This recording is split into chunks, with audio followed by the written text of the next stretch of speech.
This conference will now be recorded. बिस्मिल्लाहिर्रहमानिर्रहीम अस्सलामु अलैकुम वरहमतुल्लाहि वबरकातुहू रब्बि इश्रह ली सदरी वयस्सिर ली अमरी वहलुल उक़दतम मिन लिसानी यफ़क़हू क़ौली। मैं इमरान शहजाद आपसे बात कर रहा हूँ। मैं ज़रा इसका कलर चेंज कर लूँ।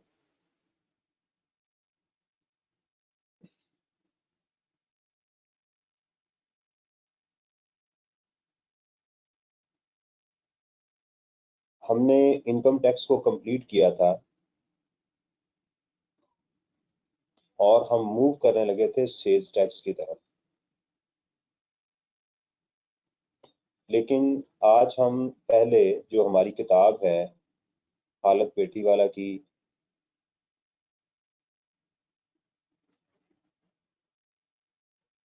उसका हम कैफ 2 का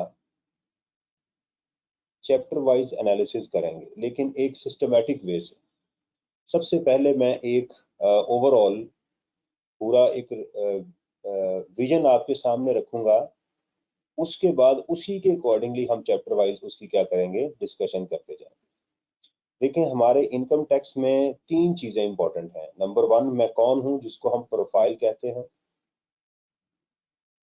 प्रोफाइल के बाद आपने बताना होता है कि मेरी इनकम क्या है, और फिर उस इनकम पे मेरा टैक्स क्या है। ये 3 चीजें हमने डिपार्टमेंट को बतानी होती है। समहाउ हमारा सारा जो इनकम टैक्स ऑर्डिनेंस है वो इन्हीं 3 चीजों के गिर्द घूमता है। इसी को ओवरऑल जरा हम करेंगे, उसके बाद हम इसको आगे वो लेकर चलें। ठीक है जी। तो ये जरा उसका मैं एक फॉर्मेट आपके सामने ड्रॉ करने लगा। पहली चीज है हमारा प्रोफाइल। इसको रजिस्ट्रेशन भी कहते हैं। इसमें 2 इंपॉर्टेंट चीजें बताई जाती हैं। एक है स्टेटस,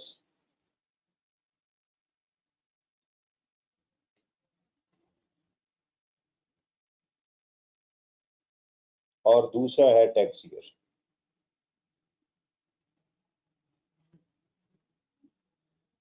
स्टेटस में आगे 2 स्टेटस हैं। एक है पर्सनल स्टेटस और दूसरा है रेजिडेंशियल स्टेटस।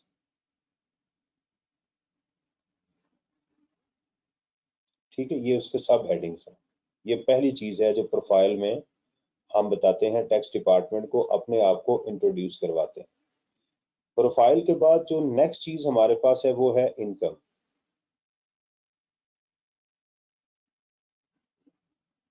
ठीक है, इनकम में 2 चीजें हैं। एक है टोटल इनकम। टोटल इनकम है हमारी 5 इनकम को हम टोटल इनकम कहते हैं। Income from salary,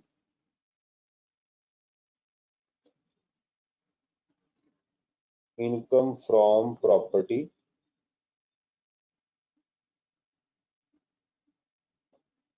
business income, capital gain,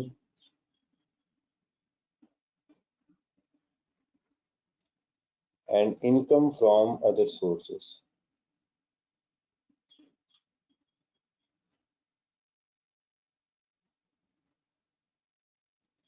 इन तमाम को जब हम इसमें से एक एक अमाउंट टैक्सेबल एग्जाम में कैलकुलेट करते हैं तो हम पहुंच जाते हैं टोटल इनकम के ऊपर।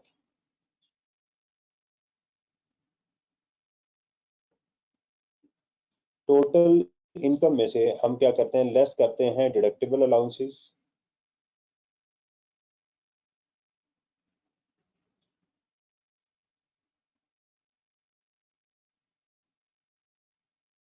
जिसमें हमारी आती है ज़कात। डोनेशन तो अब खत्म हो गई। Profit on date for the house,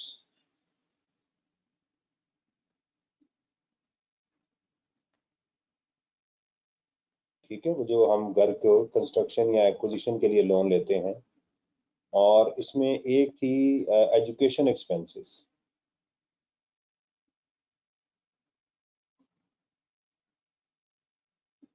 और फिर इसमें से हम सेपरेट ब्लॉक ऑफ इनकम को लेस करते हैं।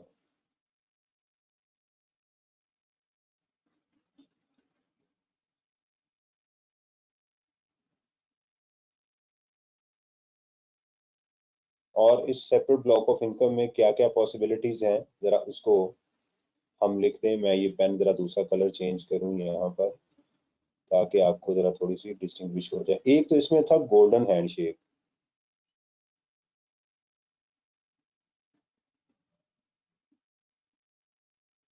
और ये ऑप्शनल था।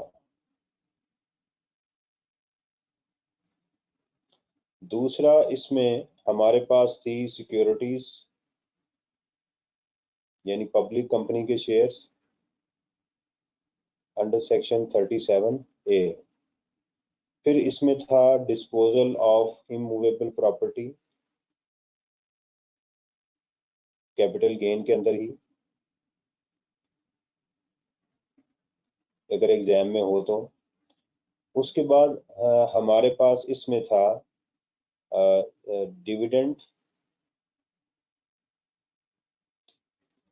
प्रॉफिट ऑन डेट, यानी प्रॉफिट जो है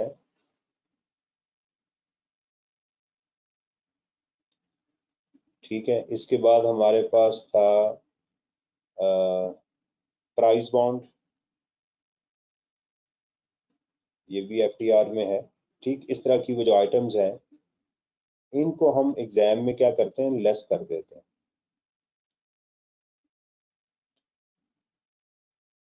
जो भी हो सारी तो मैंने ऐसे ही टेंटेटिव लिखी है, जो भी आइटम्स हों उनको हम क्या करते हैं, लेस कर देते हैं।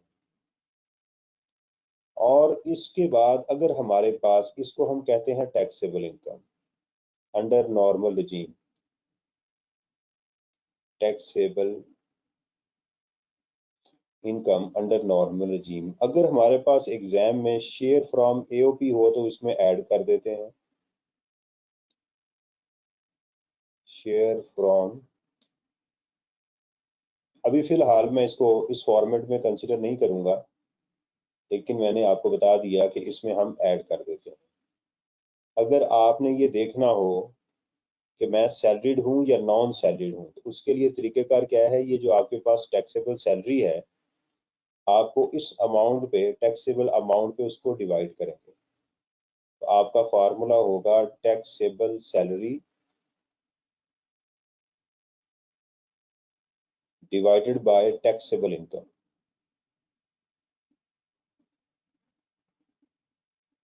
देखें, आपकी ये भी टैक्सेबल इनकम है जो डिडक्टेबल अलाउंस के बाद है, लेकिन आपने कौन सी एग्जाम में टैक्सेबल इनकम लेनी है, ये वाली, मल्टीप्लाइड बाय 100।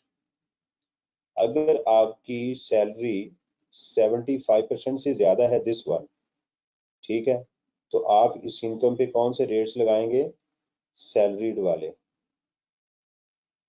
और अगर ये आंसर 75% या उससे कम है, तो आप टेबल में इस इनकम पे कौन से टैक्स रेट लगाएंगे, नॉन सैलरीड वाले। ठीक है जी, ये बात हमने टैक्सेबल इनकम तक कर ली। दूसरा इसका ये प्रोफाइल, ठीक है, ठीक हो गया। आगे चलें, इसको जरा मैं रेज कर दूं ताकि मैं अगले मेडिकल को भी कैलकुलेट। चलें, अभी मैं इसको रहने देता हूँ, आगे चलते हैं। तो दो चीजें हो गई हमारी, income, computation of profile, computation of income, ये हमारा ए पार्ट, ये हमारा हो गया बी पार्ट। और आगे चलते हैं, हमारे पास आ जाएगा टैक्सेशन।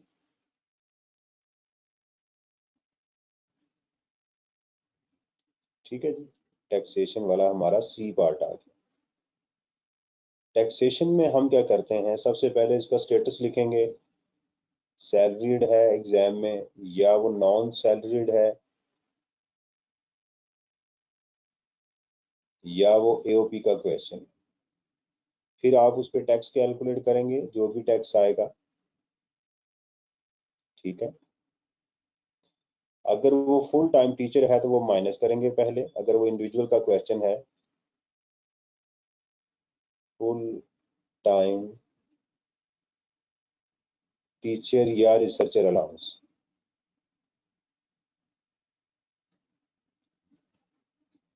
ये आप माइनस करेंगे, ठीक है। लेट्स सपोज ये आपके पास अमाउंट आ गई A। फिर अगर आपके पास एग्जाम में फॉरेन सोर्स इनकम है और उस पर टैक्स भी है, तो आप लेस करेंगे टैक्स क्रेडिट ऑन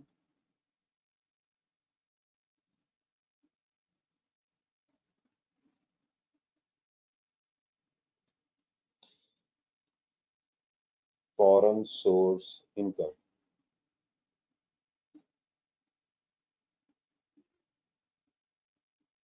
उसका फार्मूला क्या होगा आपका? टैक्स, ये जो आपने ए में कैलकुलेट किया हुआ है, डिवाइडेड बाय टैक्सेबल इनकम।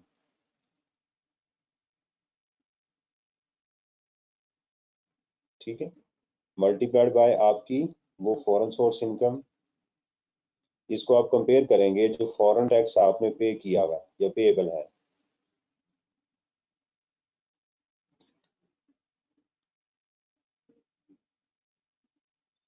और फॉरेन टैक्स पेड या पेएबल।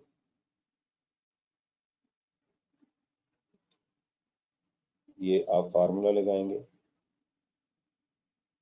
तो इनमें से जो लोअर अमाउंट होगी वो आप यहाँ पर लेस करेंगे, तो आपके पास यहाँ पर एक टैक्स आ जाएगा, हम उसको बी से डिनोट करते हैं। फिर आप इसमें से करेंगे लेस एवरेज लीव या टैक्स क्रेडिट्स, इनको भी कहते हैं, एवरेज लीव कह लें, या इनको भी टैक्स क्रेडिट ही कहा जा सकता है। इसमें आपके पास पहले आ जाएगा जी डोनेशन। ठीक है, या पहले हम इन्वेस्टमेंट इन शेयर से शुरू कर लेते हैं।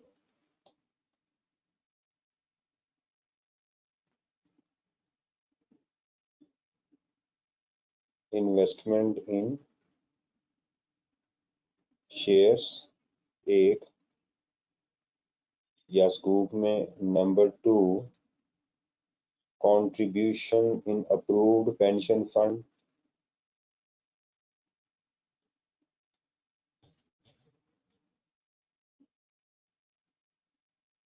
नंबर 3 डोनेशन,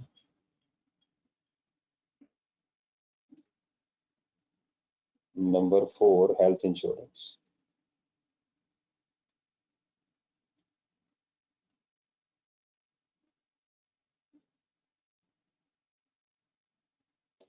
ठीक है जी, तो यहाँ पर जो आपके पास आंसर आएगा सी, इसके बाद आप इसमें ऐड करेंगे tax on separate block of income. क्या करेंगे यहाँ पे? Add tax on separate block, वो जो आपके पास इनकम आ रही है, यहाँ पर टैक्स उसका लेंगे। उसमें कौन कौन सी चीज आ गई आपके पास? गोल्डन हैंडशेक आ गया। इसका तरीकेकार क्या है कि गोल्डन हैंडशेक की पिछले 3 साल की जो टैक्स लायबिलिटी है उसको आप डिवाइड कर देंगे आपके जो 3 साल की टैक्सेबल इनकम है, एक ये वाली अमाउंट है। उसके बाद आपके पास जो है वो सिक्योरिटीज हैं। ठीक है, वो जो, तो सिक्योरिटीज का क्या रेट है? उसकी जो आपकी टैक्सेबल इनकम है उसका 12.5%, अगर म्यूचुअल फंड है तो 10%। इसी तरह जितनी भी सिक्योरिटीज हैं। इसके बाद आपकी इमूवेबल प्रॉपर्टी है, उसकी आपको पता है कि रेट्स हैं।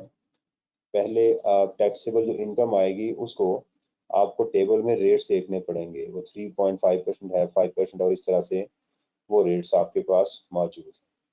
ठीक है, इसी तरह आपके पास यहाँ पर आ सकती है अमाउंट डिविडेंड की। तो डिविडेंड का क्या है? एक्स जो अमाउंट आएगी इनटू 15%। इसी तरह आपके पास जो है वो पीएलएस अकाउंट आ सकता है, उसका क्या रेट है? X into 15%। ठीक है, लॉटरी हो सकती है आपकी,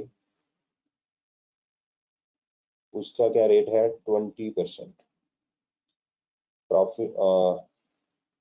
ठीक है, प्राइस बॉन्ड हो गया,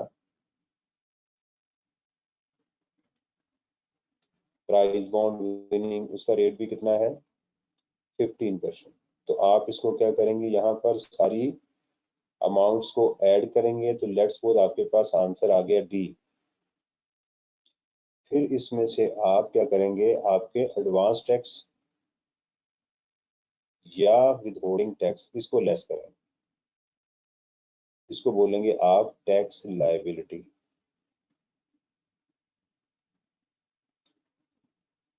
फिर इसमें से तमाम एडवांस टैक्स जितने एग्जाम में गिवन होंगे वो सारे के सारे लेस करेंगे, तो ये आपका आखिरी पॉइंट होगा टैक्स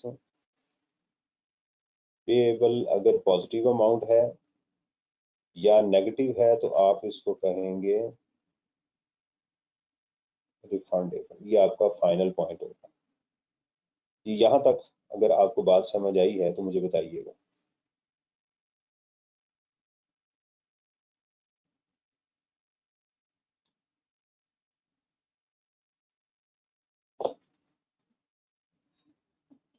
जी, तो ये एक कंप्लीट मैंने आपके सामने पूरी किताब का जो निचोड़ था वो मैंने आपके सामने ये रख दिया। मैं इसकी पीडीएफ फाइल भी आपके साथ शेयर कर दूंगा इंशाल्लाह, ताकि आपको पूरी किताब को रिवाइज करने में 16 के 16 चैप्टर आपको आसानी हो। बड़ी तसल्ली के साथ मेरे साथ जुड़े रहिएगा। मैं इंशाल्लाह आपको हर चीज़ आराम आराम से वो बताता जाऊंगा, जिस हद तक हो सका हम उसको रिवाइज करते जाएं।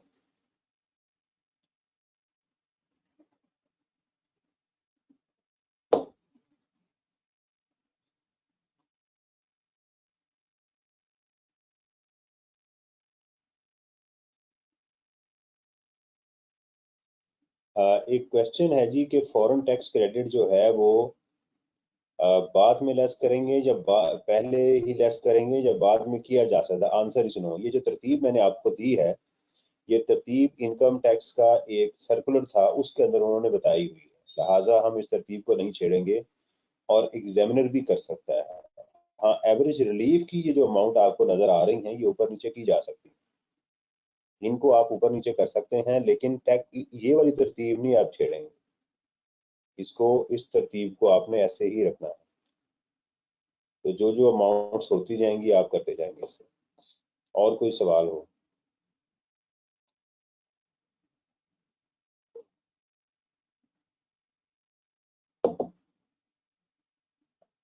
एक मिनट ठहरिएगा, मैं जरा ना लाइट ऑन कर लूँ, मुझे ना ये थोड़ा सा अंधेरा अंधेरा लग रहा है। मैं लाइट ऑन कर।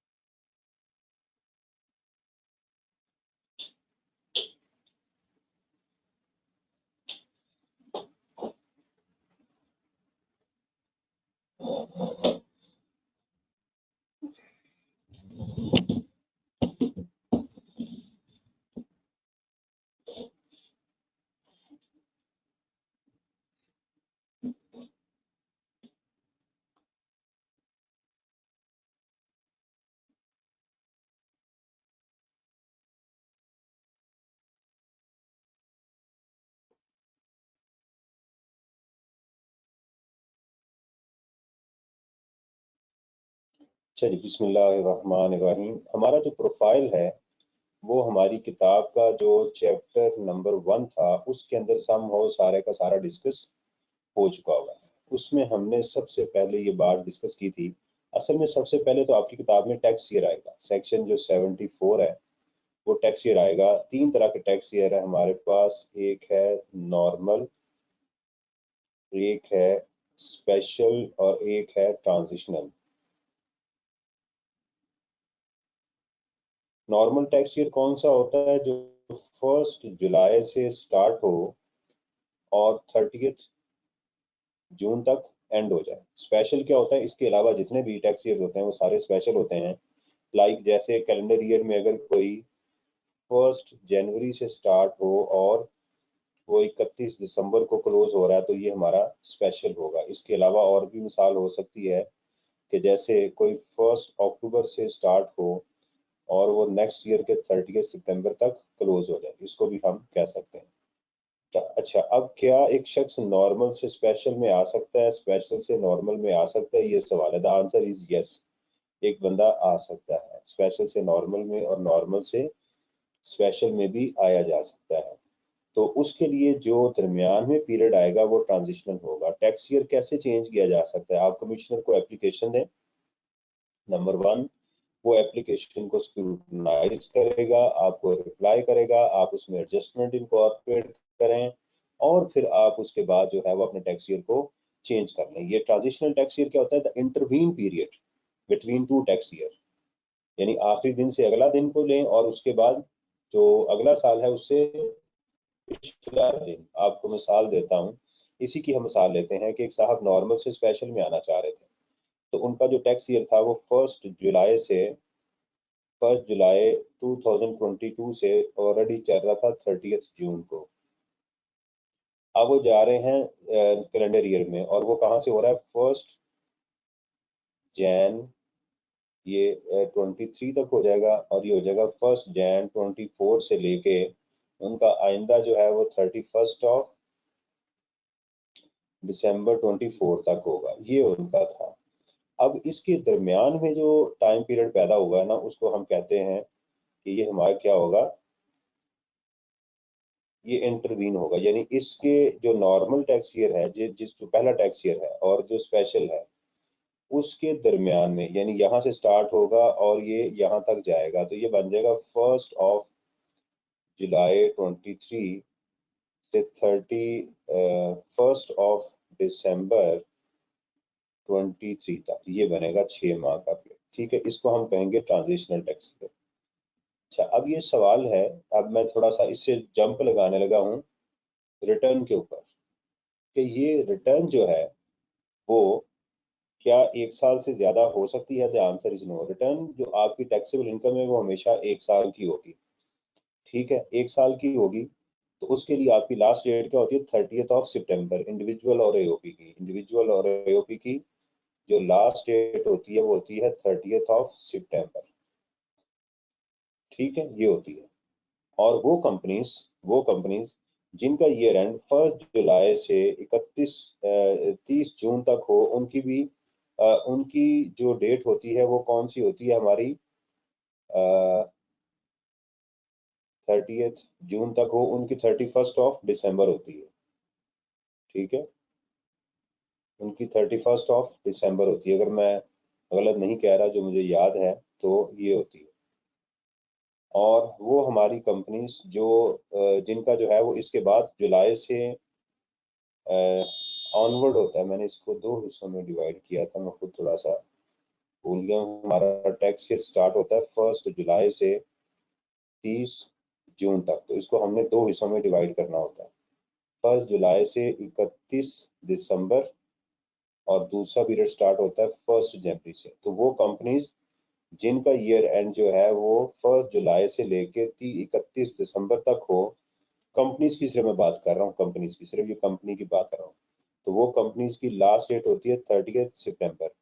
और वो कंपनी जिनका ईयर एंड 1 जनवरी से 30 जून तक हो, उनकी डेट होती है 31 दिसंबर। बहरहाल चूंकि टैक्स ईयर की बात हो रही थी, साथ ही मैंने उसको भी कवर कर लिया। तो इंडिविजुअल और एओपी, राइट, और वो कंपनीज, बस इसके साथ इसको भी याद कर लें, वो कंपनीज जिनका ईयर एंड जुलाई से लेके दिसंबर तक होता है।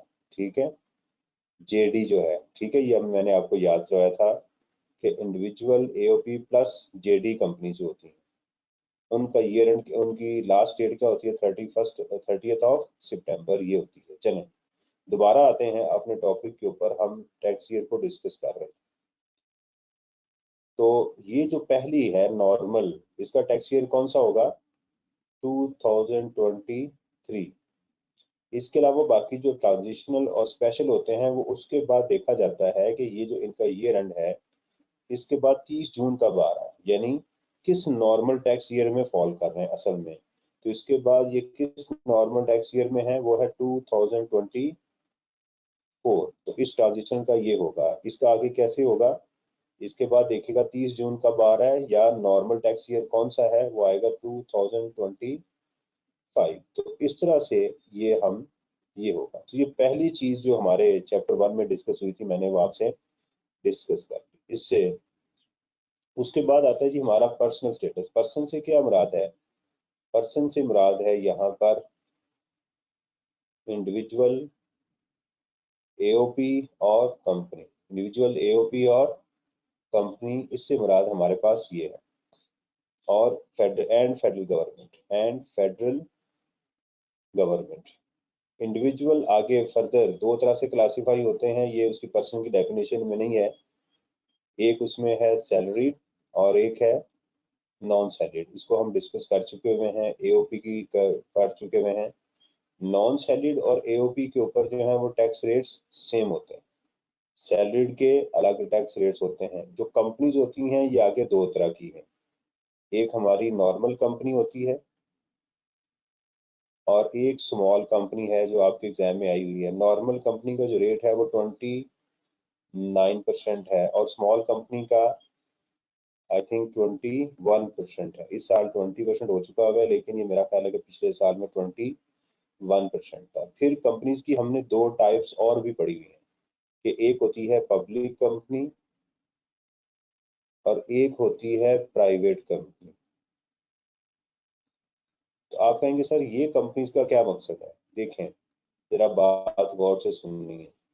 ये जो कंपनीज लॉ ने डिफाइन की है ना, ये है कि कंपनी का टैक्स कैसे होगा, यानी कंपनी अपना टैक्स किस तरह से पे करेगी। आप नॉर्मल कंपनी की डेफिनेशन में फॉल कर रहे हैं तो आपकी जो टैक्स लाइबिलिटी होगी, देखिएगा कहाँ पे, दिस वन। ये जो आप अपनी टैक्स लाइबिलिटी कैलकुलेट करेंगे ना, इसके ऊपर आप यहाँ पर जाकर रेट अप्लाई करेंगे 29%। लेकिन अगर आप जो है स्मॉल कंपनी की डेफिनेशन में है तो आप कितना रेट लगाएंगे? 21%। ये बात तो हमारी हो गई। अब ये है कि ये पब्लिक और प्राइवेट कंपनी लॉ ने क्यों डिफाइन की।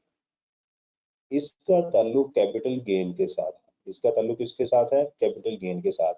यानी कंपनी पब्लिक हो तो वो नॉर्मल भी हो सकती है और प्राइवेट भी हो सकती है, कंपनी प्राइवेट हो तो वो नॉर्मल भी हो सकती है।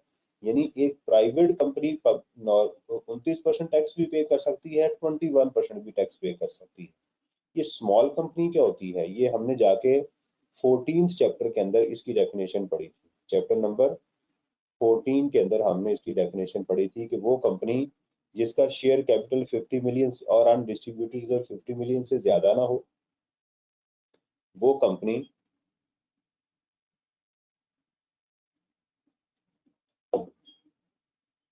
जिसका टर्नओवर जो है वो 250 मिलियन से ज्यादा ना हो, वो कंपनी जिसके टोटल एम्प्लॉय जो है वो 250 से ज्यादा ना हो, और वो 1 जुलाई 2005 के बाद रजिस्टर्ड हुई हो, उससे पहले ना हो और स्प्लिट ना हुई हो। ये है। तो पब्लिक कंपनी से मुराद क्या है? जो लिस्टेड हो स्टॉक एक्सचेंज में, जिसके 50% उससे ज्यादा शेयर हेल्ड किए जाएं, या उस गवर्नमेंट के पास, फेडरल गवर्नमेंट के पास, प्रोविंशियल गवर्नमेंट के पास, या जो है वो किसी होली ओन कंपनी हो जो फॉरेन की हो उसके पास हो, वो पब्लिक कंपनी होगी। लेकिन पब्लिक होने या प्राइवेट होने से कंपनी को कोई फर्क नहीं पड़ता। ये पब्लिक या प्राइवेट होना किसको फर्क पड़ता है? जो इसके इन्वेस्टर होते हैं, जिन्होंने इसमें पैसा लगाया होता है, जो इसके शेयर होल्डर्स होते हैं, उनको क्या फर्क पड़ता है? क्योंकि पब्लिक कंपनी के ऊपर फिक्स टैक्स होता है, जबकि प्राइवेट कंपनी के ऊपर फिक्स टैक्स नहीं है। ये सेपरेट ब्लॉक की आइटम नहीं है। तो जब पब्लिक और प्राइवेट आए तो आपके जहन में क्या आना चाहिए? कैपिटल गेन्स आना चाहिए कि मैंने इसमें क्या करना, इन्वेस्टमेंट की है, उसका ये ताल्लुक होना चाहिए। ये बात आपको अगर समझ आ गई है तो मुझे बता दें।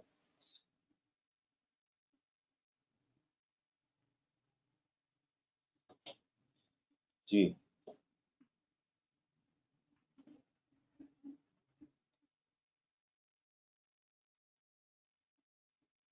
ओके।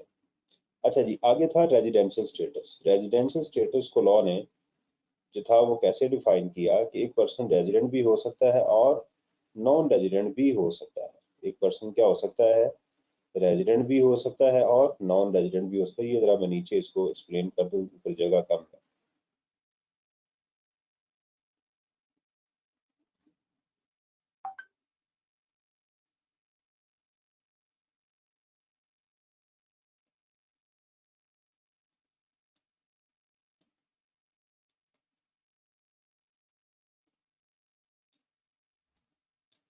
अगर आप रेजिडेंट हैं या नॉन रेजिडेंट हैं तो आपकी क्या होगा? पाकिस्तान सोर्स इनकम टैक्स होगी। ठीक है, ये बात हम डिस्कस कर। लेकिन अगर आप रेजिडेंट हैं तो आपकी फॉरेन सोर्स इनकम भी टैक्स होगी। ये बात हमने पहले डिस्कस कर ली। तो अगर आपसे पूछा जाए स्कोप ऑफ इनकम क्या है, तो आप उसके अंदर ये बात बड़े आराम से कर सकते हैं कि जनाब स्कोप ऑफ इनकम ये है कि जो रेजिडेंट होगा उसकी फॉरवर्ड ओवर्ड इनकम टैक्स होगी, नॉन रेजिडेंट की सिर्फ पाकिस्तान सोर्स इनकम टैक्स होगी। फिर एक ये सवाल पैदा हुआ कि जनाब अगर जो रेजिडेंट हैं और जो फॉरेन उसकी फॉरेन सोर्स इनकम वहां पर भी तो टैक्स पे कर रहा है, तो पाकिस्तान में भी ये उस इनकम के ऊपर टैक्स दे रहा है, तो ये ज्यादती नहीं है। उसके लिए लॉ ने हमें सेक्शन 103 में हमारी रहनुमाई की कि अगर ऐसी सिचुएशन बन जाए तो उसमें आपको क्या मिलेगा, टैक्स क्रेडिट मिलेगा। वो ये फार्मूला उसका टैक्स क्रेडिट का आ जाए इसके ऊपर, ये है जी टैक्स क्रेडिट हमारे पास आ गया। सेक्शन मैं जरा कलर चेंज करूं ताकि आपको समझने में आसानी हो जाए। आपके पास अगर फॉरेन सोर्स इनकम है तो सेक्शन 103 हमें गाइड करता है। वो कहता है कि आपका जो टैक्स लाइबिलिटी है उसको डिवाइड करें टैक्सेबल इनकम के ऊपर, यानी दूसरे अल्फाज में आप एवरेज टैक्स कैलकुलेट कर लें, उसको मल्टीप्लाई कर दें फॉरेन सोर्स इनकम के साथ। हमने कहा ठीक है, वो जो टैक्स आएगा उसको कंपेयर करें जो आपने उस कंट्री में टैक्स पे किया है या कर देंगे। ठीक है, इनमें से जो लोअर अमाउंट है वो आप हमसे बेनिफिट लें।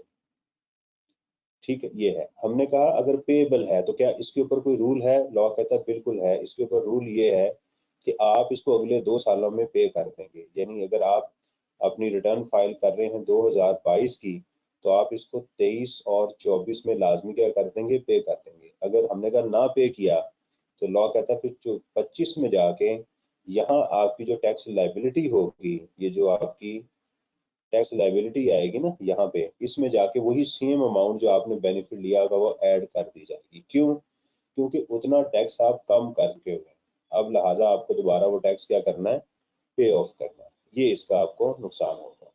तो इसके ऊपर आपको एग्जाम के अंदर कैलकुलेशन भी आ सकती हैं, अलग से भी न्यूमेरिकल आ सकता है, मेन न्यूमेरिकल का हिस्सा बन सकता है ये।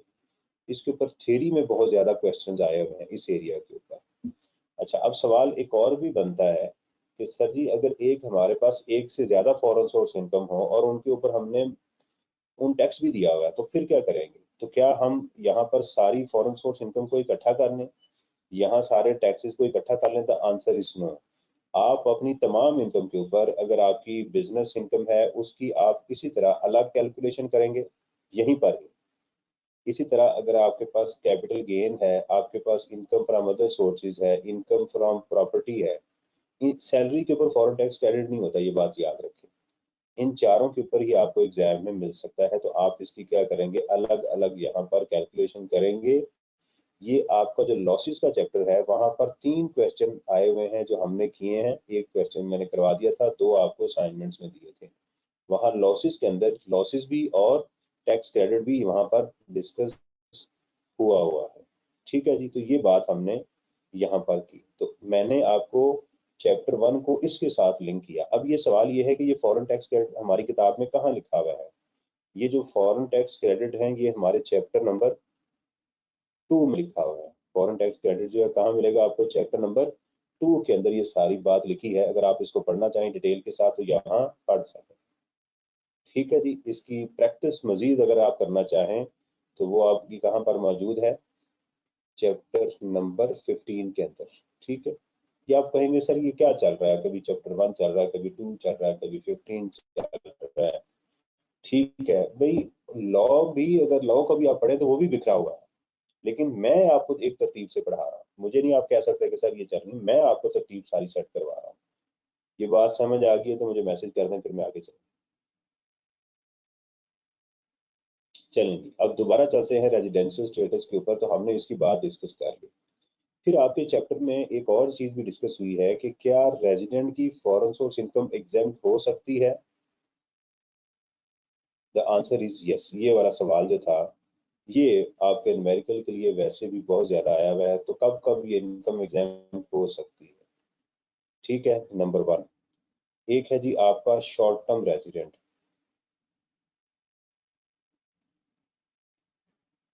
जिसको एक्सपेट्रिएट कहते हैं, दूसरे मुल्क का। रिटर्निंग एक्सपेट्रिएट नहीं, कोई साहब दूसरे मुल्क से पाकिस्तान आए हुए हैं और पाकिस्तान में वो एम्प्लॉयमेंट की वजह से आए हुए हैं और वो अपनी इनकम पाकिस्तान में लेकर नहीं ला रहे हैं। ठीक है, तो 3 सालों तक उनकी वो फॉरेन सोर्स इनकम पाकिस्तान में एग्जेम्प्ट हो जाएगी। इसको शॉर्ट टर्म रेजिडेंट कहते हैं। ये भी एग्जाम में थ्योरेटिकली क्वेश्चन आ चुका होगा। उसके बाद है आपका रिटर्निंग एक्सपेट्रिएट।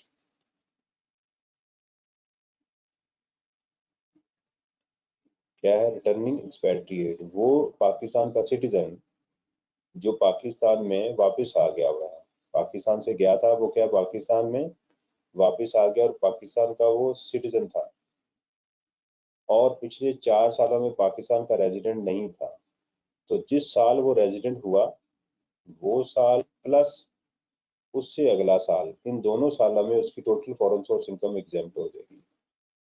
तीसरा, इसी सेक्शन के अंदर एक बात आई थी फॉरेन सोर्स सैलरी की। अगर कुछ साहब जो है पाकिस्तान में वो छोड़ के पाकिस्तान चले जाएं, जॉब के लिए बाहर चले गए हैं ड्यूरिंग द ईयर, तो उसकी उस सैलरी के ऊपर भी पाकिस्तान में टैक्स नहीं लगेगा। और तीसरा इसमें था कि अगर आपने फॉरेन सोर्स सैलरी पे टैक्स पे कर दिया फॉरेन के अंदर, तो वो सैलरी भी पाकिस्तान में टैक्स नहीं होगी। तो ये उसकी एक एक्सेप्शन थी जो आपके एग्जाम में डिस्कस हुई थी, राइट। तो इस तरह से जी, अगर सैलरी फॉरेन में टैक्स हो गई है, टैक्स दिया या नहीं दिया, टैक्स हो गई है, वो एडवांस टैक्स लग गया, तो दोबारा पाकिस्तान में आप उस पर टैक्स नहीं देंगे। यहाँ पर एग्जाम के अंदर ये भी पूछा गया है what is meant by tax paid. Tax paid से क्या मुराद है? तो टैक्स पेड से मुराद है टैक्स पेड, डिडक्टेड और पेएबल, वो सब उसी की डेफिनेशन में आ जाते हैं, ये उससे मुराद है। ठीक है जी, तो चैप्टर 1 को मैंने आपके साथ मैंने रिवाइज कर दिया, ये वो चीजें थी जो आई थी। ठीक है जी।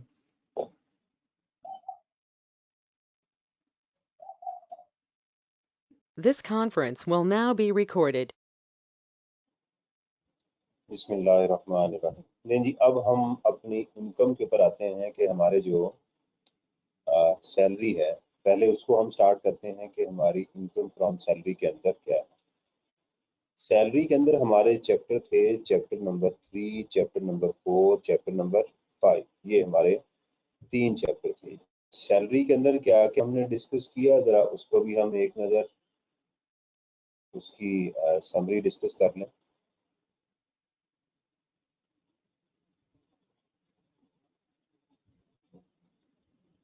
मैं बल्कि इधर इसको डिस्कस करता हूँ, फिर हम इसको कॉपी करके नीचे ले लें। सैलरी में हमने एक बार डिस्कस की कि सैलरी में हर बेनिफिट जो है वो टैक्सेबल नहीं होता, और सैलरी के अंदर वो तमाम बेनिफिट जो हैं वो जो एक एम्प्लॉयर एक एम्प्लॉई को देगा वो उसमें टैक्स होगा। उसमें जो पहली चीज थी वो थी basic salary.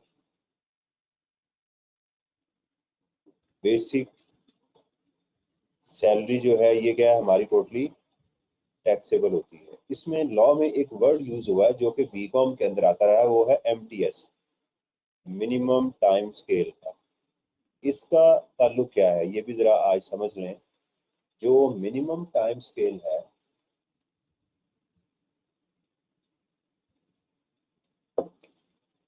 Minimum time scale आता है आपका जो अकोमोडेशन आती है ना उसके साथ। और अगर मिनिमम टाइम स्केल गिवन होगा तो आप एग्जाम में मिनिमम 45% ऑफ दी एमडीएस लेंगे। आपके सीए के ऊपर कभी आया नहीं है, लेकिन हमारे लॉ में लिखा हुआ है, इसलिए मैंने कहा मैं आपको बता दूं। देखें, एमटीएस से आपकी बेसिक सैलरी आ सकती है। एक होता है एमटीएस और इसी से आपकी बेसिक सैलरी भी निकलती है। नॉर्मली जो गवर्नमेंट के जो एम्प्लॉयज होते हैं ना, ये उनके लिए होता है।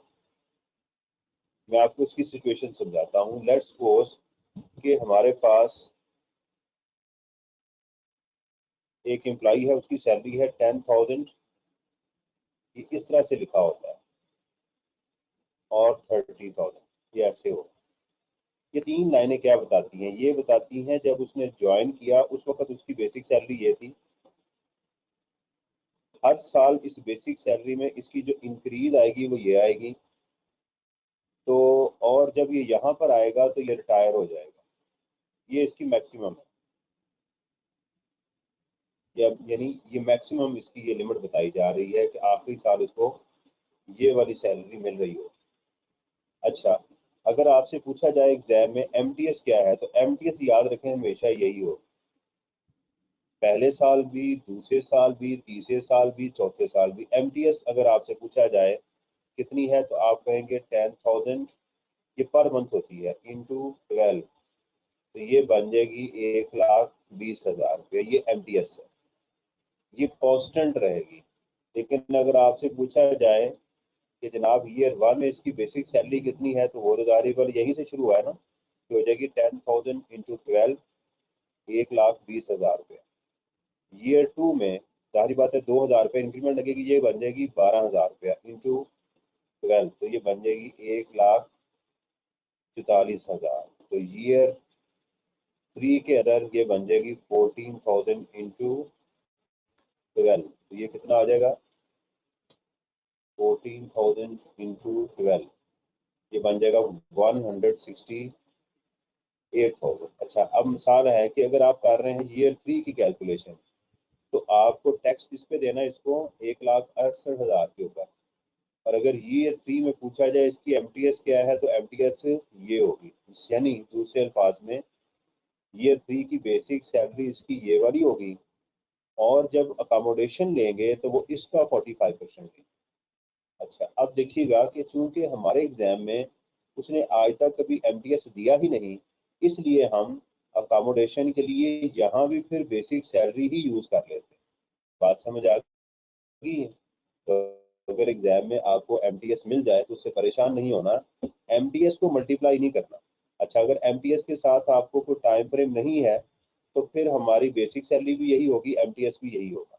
तो बहरहाल आपके एग्जाम में कभी ये चीज़ नहीं आई हुई।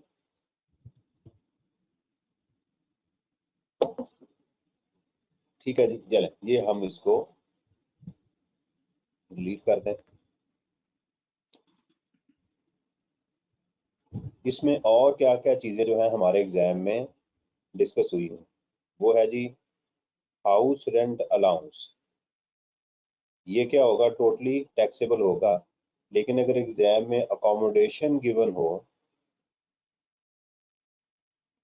इसकी बहुत सारी मिसालें हम कर चुके हैं, तो इसका तरीकेकार ये है कि हमें जो उस घर की जो फेयर मार्केट वैल्यू गिवन होगी, या उसकी जो बेसिक सैलरी का 45% है, विच एवर इज हायर, वो हम इसकी सैलरी में ले जाएंगे। ठीक है, घर छोटा हो बड़ा हो जो भी हो, और यहाँ पर आपने टाइम को भी कंसीडर करना है, वो घर कितनी देर के लिए हमें दिया गया है वो लाजमी आपने देखना है। दूसरी चीज इसमें आती है हमारे पास कार या कन्वेंस अलाउंस।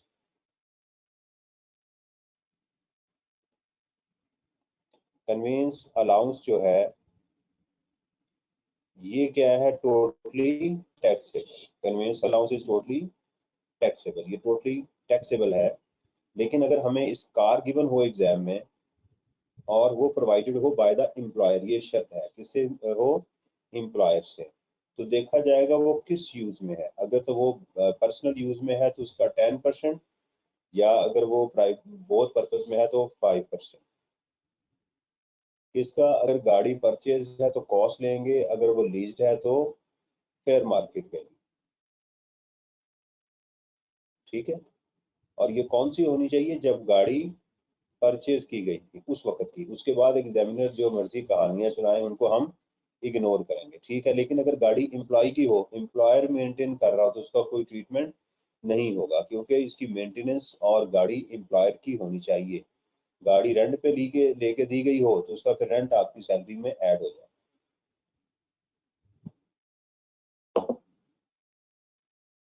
और इसकी भी हम टाइम के मुताबिक मंथली कैलकुलेशन करेंगे अगर हमें एग्जाम में गिवन हो। ठीक है, उसके बाद हमारे पास ये तो सॉरी थर्ड पॉइंट था। उसके बाद हमारे पास है जी मेडिकल अलाउंस।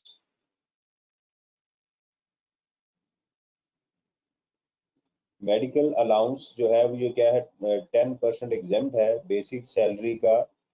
लेकिन अगर मेडिकल अलाउंस आपको with medical facility under the contract given हो, तो ये टोटली टैक्सेबल हो जाएगा। मेडिकल फैसिलिटी के साथ जो भी हो हमने उसको नहीं देखना, बस मेडिकल फैसिलिटी गिवन हो, अवेल्ड हो या ना हो, तो मेडिकल अलाउंस क्या हो जाएगा, टोटली टैक्सेबल हो जाएगा। फिर हमने इसमें बात की मेडिकल फैसिलिटी।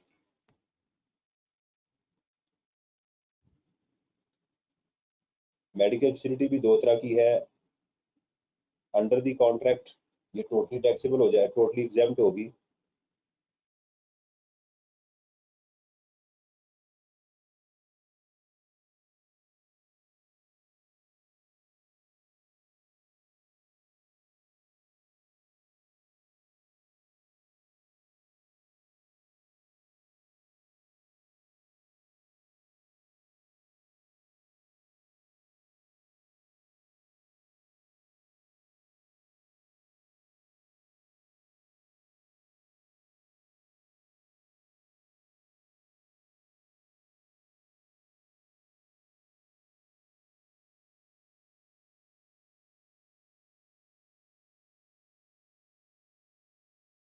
अच्छा जी, तो मेडिकल फैसिलिटी जो है वो नॉट अंडर द कॉन्ट्रैक्ट क्या होगी, टोटली टैक्सेबल हो जाएगी। ठीक है, इनका अपना ट्रीटमेंट होगा।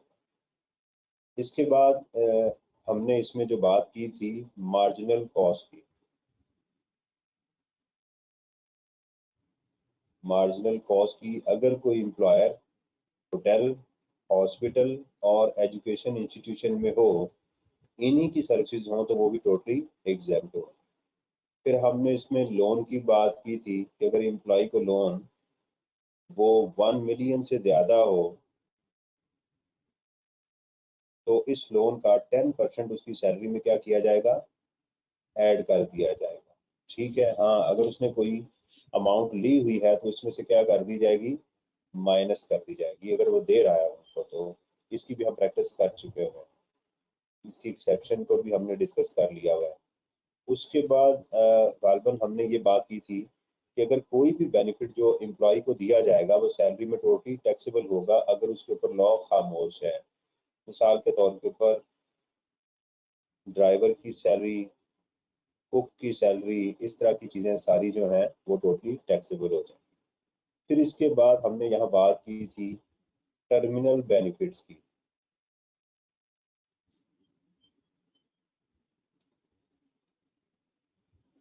कि जो टर्मिनल बेनिफिट्स होते हैं उनमें से हमने पेंशन की बात की थी, टोटली टैक्स एग्जेम्प्ट।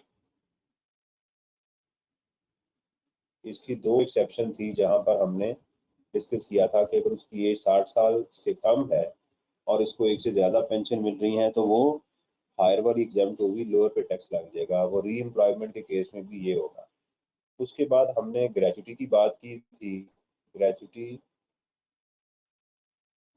और कम्यूटेशन ऑफ पेंशन की बात की थी। हमने कहा था अगर ग्रेचुटी ये गवर्नमेंट के एम्प्लॉय की होगी, ठीक है, या अप्रूव्ड फंड से हो, ये दोनों एग्जाम्प्ट हो जाए। और अगर ये स्कीम से है तो ये रुपीज 300,000 तक ये एग्जाम्प्ट हो जाए। और अगर ये अनअप्रूव्ड है तो ये मैक्सिमम 75,000 तक एग्जाम्प्ट हो सकती है, या 50% of the amount which average lower.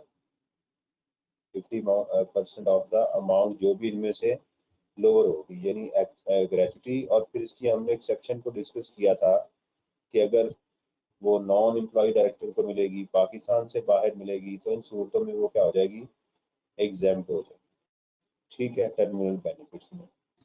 फिर इसमें हमने बात की थी गोल्डन हैंडशेक की। Golden handshake is totally taxable. दो तरीके हैं इसके, या तो सैलरी में इसको ऐड कर लें, फर्दर कोई ट्रीटमेंट नहीं है, या सेपरेट ब्लॉक ऑफ इनकम पे टैक्स करवा दें। वो कैसे, गोल्डन हैंडशेक जो है आपका, उसका एवरेज रेट से मल्टीप्लाई कर दें पिछले 3 सालों की जो टैक्स लाइबिलिटी है और 3 सालों की टैक्सेबल इनकम, ये इसका टैक्स का फॉर्मूला है।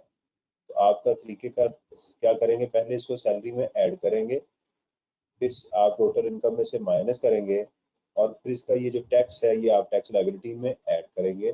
वो हम आपको बता चुके हुए हैं, ये देखिएगा जरा।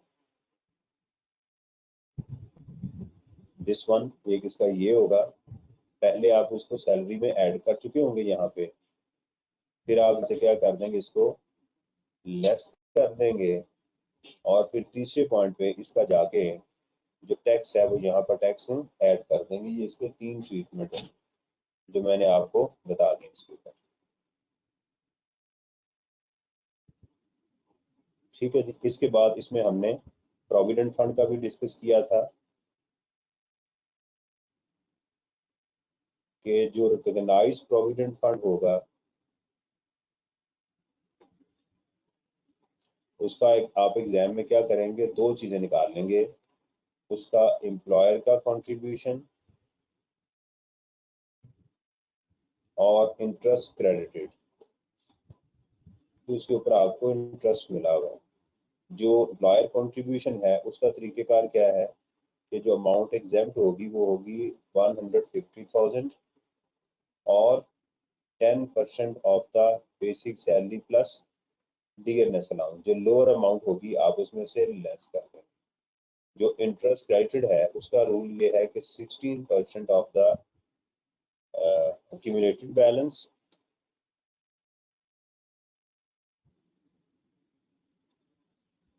और 1/3 of the basic salary plus dearness allowance. Khalid साहब कहते हैं जी विच एवर इज लोअर ले लें, लेकिन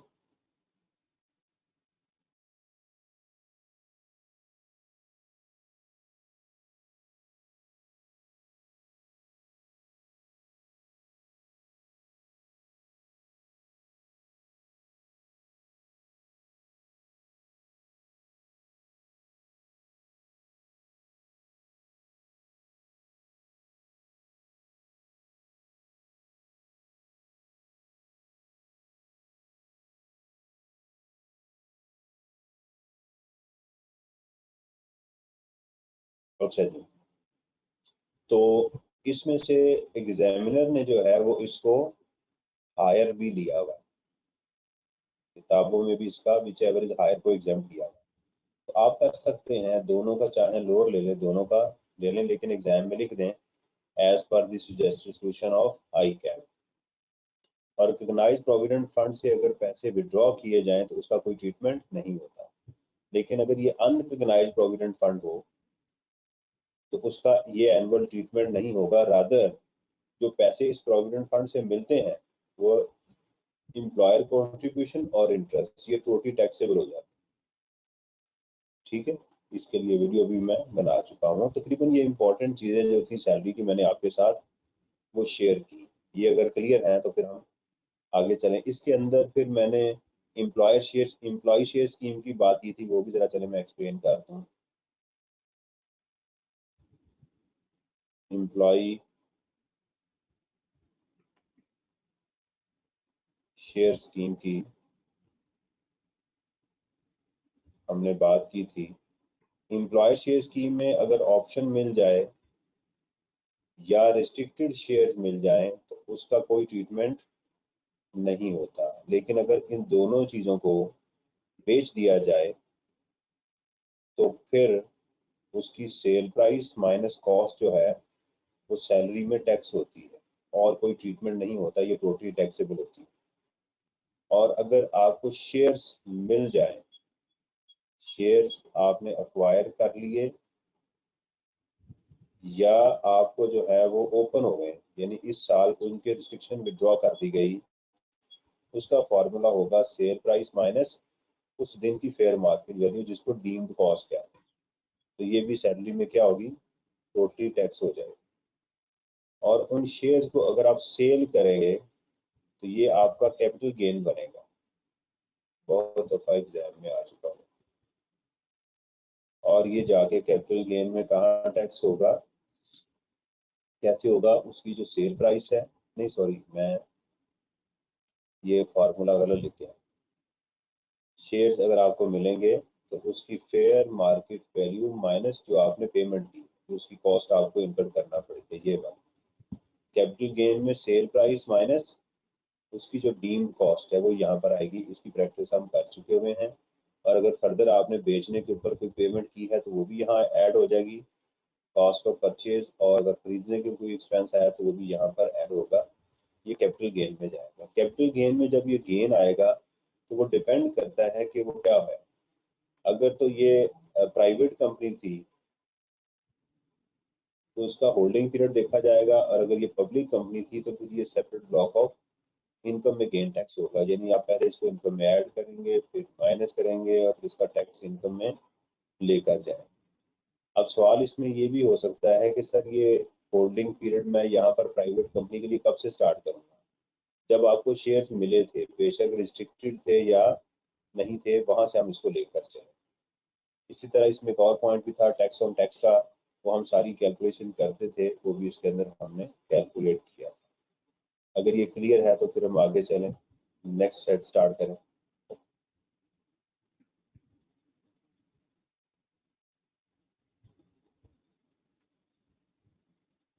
जी सर, जब थक जाए तो मुझे बता दीजिएगा कि सर अब बस हो गई।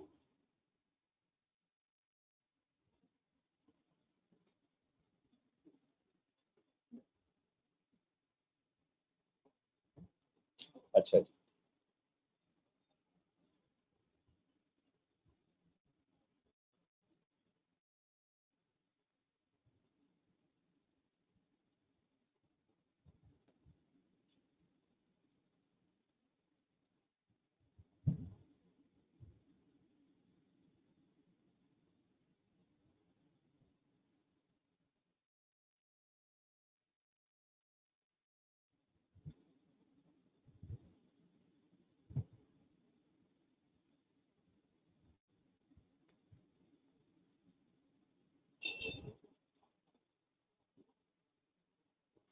सर जी, अब आ गई income from property.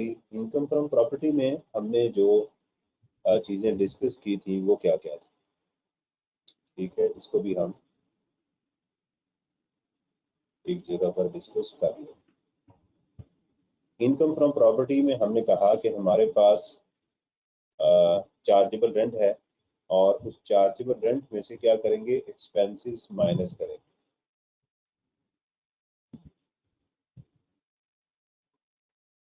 Chargeable rent से क्या मुराद थी? साइनिंग अमाउंट तो बहुत कम आती है एग्जाम में, बहुत कम आपको मिलेगी, इसलिए बेहतर यही है कि हम इसको क्या करें, इसको लेकर इसमें चलें। बंद किया हो।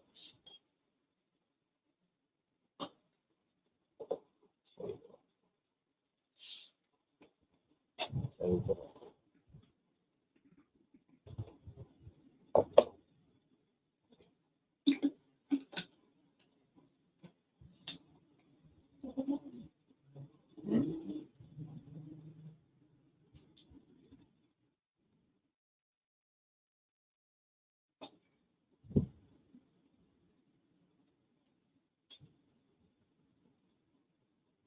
मैंने सोचा कि साथ साथ चाय भी चलती रहे, साथ साथ जो है ना वो गाड़ी चल रही है तो पेट्रोल भी करना चाहिए। मेरी आवाज क्लियर है ना सर जी?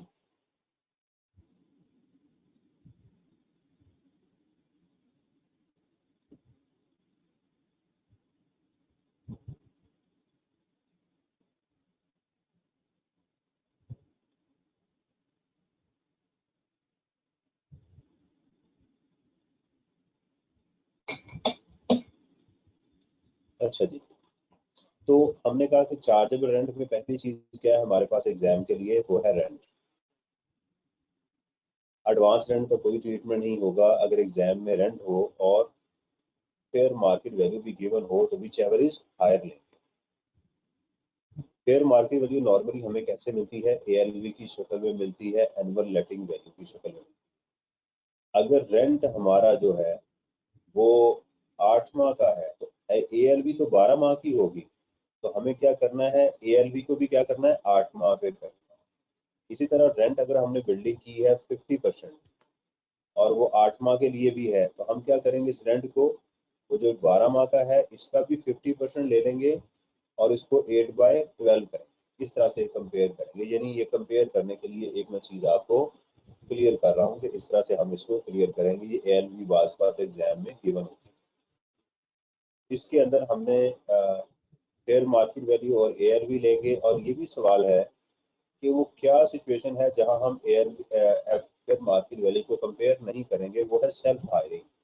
अगर एक एम्प्लॉई अपने ही घर रहेगा तो उस सूरत में उसको जो है वो हम कंपेयर नहीं करेंगे, उसमें फेयर मार्केट वैल्यू नहीं लेंगे। तो पहली चीज आ जाएगी आपके पास रेंट। फिर उसके बाद एग्जाम में बड़ी इंपॉर्टेंट चीज है वो है अनएडजस्टेबल अमाउंट।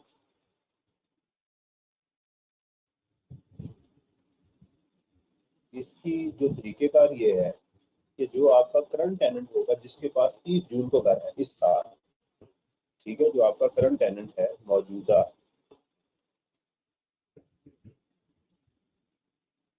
उसकी आप अमाउंट लिखें। लेट्स सपोज कि वो 10 लाख रुपए आपने लिया होगा, वो लिख लें। इसमें से आप लेस कर देंगे जो टेनेंट छोड़ के जा चुका होगा, ठीक है, लिविंग टेनेंट जो भी उसका नाम है, जाहिर बात वही लिखेंगे आप एग्जाम में, छोड़ के जा चुका हुआ है। उसकी अमाउंट जो है लेट्स सपोज वो 5 लाख थी, इसको आप 10 पे डिवाइड करें और जितने साल वो रह चुका हुआ है, जितने साल क्या है वो रह चुका हुआ है आपके पास टैक्स ईयर, किस साल को नहीं गिनना, जिस साल वो छोड़ के गए, इससे पिछले साल बाकी सारे, लेट्स साल वो 4 साल के लिए रह के गया, तो इससे मल्टीप्लाई करेंगे तो 50 × 4, इस अमाउंट को पहले हम माइनस कर देंगे, पिछले टेनेंट की अमाउंट को माइनस करेंगे, जो आंसर आ गया अब उसका 1/10 लेंगे, ये हमारी टैक्सेबल अमाउंट आएगी। इसी तरह इसमें फोरफिटरी डिपॉजिट को आप क्या करेंगे, इसमें ऐड कर देंगे तो ये आपका चार्जेबल रेंट आ जाएगा। ठीक है, इस चार्जेबल रेंट में आपने जो डिडक्शंस माइनस करनी है, इसमें कौन कौन सी डिडक्शंस है।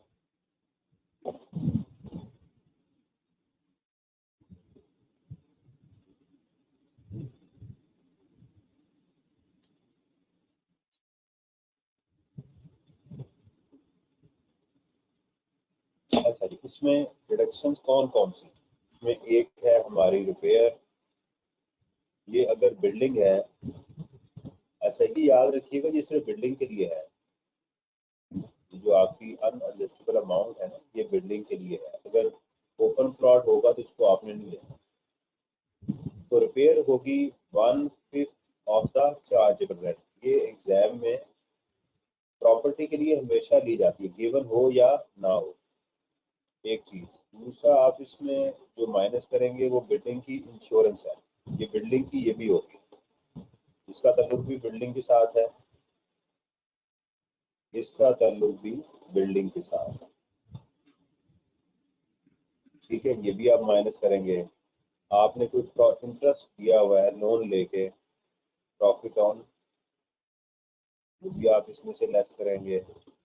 ग्राउंड रेंट अगर आपने कोई पे किया है वो भी आप इसमें से लेस करेंगे, ठीक है। इसी तरह आपने जो है वो ग्राउंड रेंट के अलावा और आपकी थी शेयर टू HDFC, वो भी इंटरेस्ट ही की टाइप है, इसकी टाइप है HDFC, वो भी माइनस कर लेंगे। अनपेड रेंट जो है वो भी आप लेस करेंगे। अनपेड रेंट की कुछ कंडीशंस हमने डिस्कस की थी कि वो रेंट जो है वो चार्जेबल टू टैक्स है, वो जो पेमेंट है वो उससे आपने कोशिश कर रहे हैं, लीगल प्रोसीडिंग उसके खिलाफ स्टार्ट की है, ठीक है, और वो बिल्डिंग आपने उससे खाली करवा दी है या उसके खिलाफ प्रोसीडिंग स्टार्ट कर दी है और उसके पास कोई और बिल्डिंग भी नहीं है, तो फिर ये अनपेड रेंट जो है वो माइनस कर सकते हैं,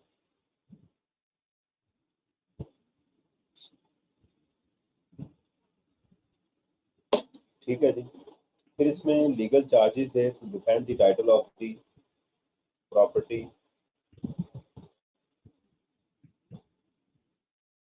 और फिर इसमें अदर्स, और अदर्स की मैक्सिमम लिमिट क्या है 4%, 4% ऑफ द चार्जेबल रेंट और actual which ever is lower. ये अदर्स क्या है, जितने भी एक्सपेंसेस आपको एग्जाम में प्रॉपर्टी के इसके अलावा गिवन हो, इकट्ठे करने सारे, इकट्ठे करने के बाद यहाँ से क्या कर लें, माइनस कर लें, तो ये आपकी जो है वो ये टैक्सेबल अमाउंट आ जाएगी जो आपने यहाँ पर लेकर चलनी, तो ये हमारी इसकी वैल्यू आएगी, ठीक है जी। तो ये हमारा दूसरा हेड था आपका चैप्टर नंबर 7 जो मैंने यहाँ पर डिस्कस किया। ठीक है जी। इसके अलावा इसमें हमने और भी चीज़ें डिस्कस की थी कि वो कौन सी इनकम है जो लैंड और बिल्डिंग से तो जनरेट होगी लेकिन वो इसमें आएगी नहीं, वो इनकम फ्रॉम अदर सोर्सेज में आएगी। ठीक है, वो यहाँ टैक्स होगी। उसके अंदर आपको याद होगा हमने कहा था provision of utilities and amenities, इसके साथ हमने कहा था renting of building with plant and machinery, इसके बाद हमने कहा था ग्राउंड रेंट अगर आपको रिसीव हो रहा है, इसके बाद लोकेशन ऑफ बिल्डिंग था, ये सारी इधर टैक्स होंगी। ठीक है, अगर बिल्डिंग बिकेगी, बिल्डिंग अगर बिकेगी तो वो कहाँ आएगी, इधर आएगी, सेल इधर आएगी। जब एग्जाम में सेल आए तो आपने इन दोनों में से किसी एक का सोचना है। ठीक है, फिर इसके अंदर हमने एग्रीकल्चरल इनकम को भी डिस्कस किया था कि वो एग्जेम्प्ट होती है, वो कैसे इसमें आएगी। फिर इसके अंदर हमने को ओनरशिप का कॉन्सेप्ट भी डिस्कस किया था। अगर प्रॉपर्टी को ओन होगी तो को ओन प्रॉपर्टी पे टैक्स नहीं लगेगा, बल्कि उसकी पहले इनकम डिवाइड होगी। 2 या 3 क्वेश्चन हमने किए थे, फिर उस पर टैक्स लगेगा। ये को ओनरशिप का इसमें कॉन्सेप्ट था। फिर इसमें हमने अपोर्शनमेंट का एक इशू भी डिस्कस किया था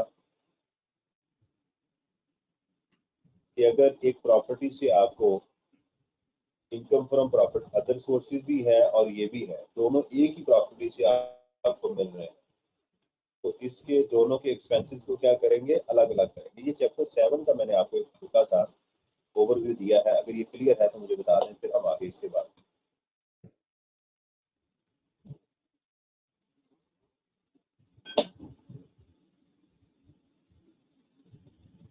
जी सर जी। जी बेटा कायम हो।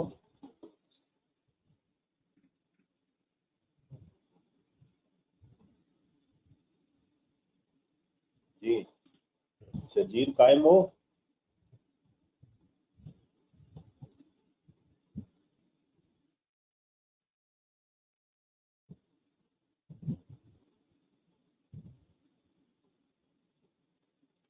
जी बाकी लोग,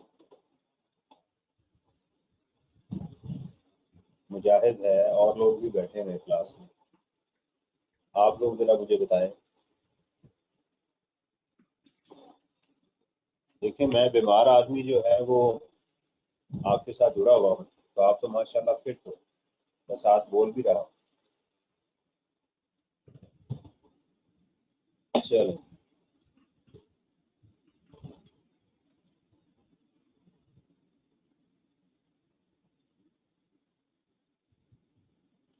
नहीं जी, अब जो है वो हम करते हैं कि पहले ये छोटा सा हेडिंग है इनकम फ्रॉम अदर सोर्सेज का, पहले इसको कर लें।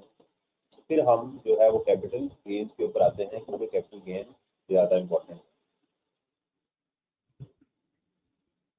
है। अच्छा जी, इनकम फ्रॉम अदर सोर्सेज में दो सेक्शन थे हमारे पास।